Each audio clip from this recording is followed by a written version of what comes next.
Siya na talaga ang tirador ng mga AFAM sa buong kasaysayan ng Pilipinas.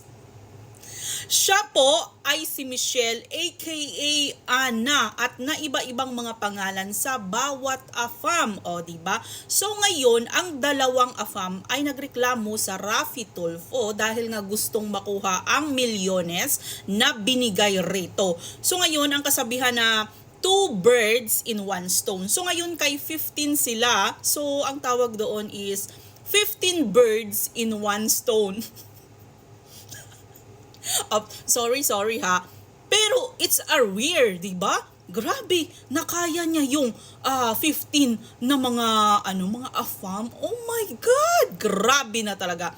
So guys, sa lahat-lahat ng mga AFAM niya daw ay pinagpipirahan niya. So ngayon dito sa dalawang AFAM na ito na Canadian at Australian ay dito siya na counterflow.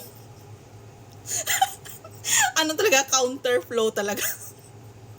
So ngayon ay gustong bawiin ang milyones na binigay rito. So ngayon si girl ay hindi niya dun daw kayang ibalik kasi wala naman daw binigay yung mga AFAM sa kanya, pero may mga ebidensya na merong mga bahay, sasakyan, lupa, resibo sa mga money transfer.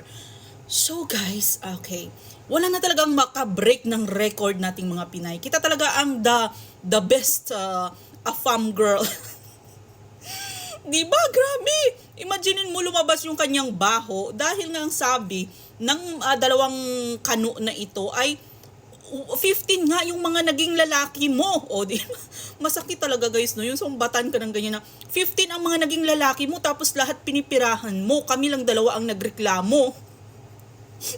So yun na nga ay pinagtatawanan lang siya ng dalawang AFAM na ito sa harapan ni Raffy Tulfo.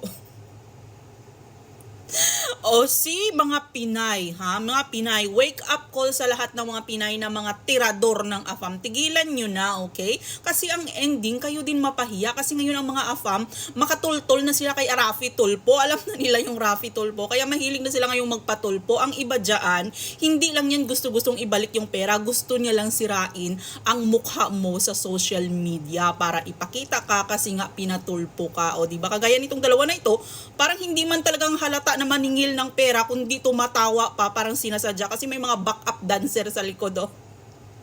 May mga asawa na ding mga Pinay, oh, diba? So, nakakahiya, girl.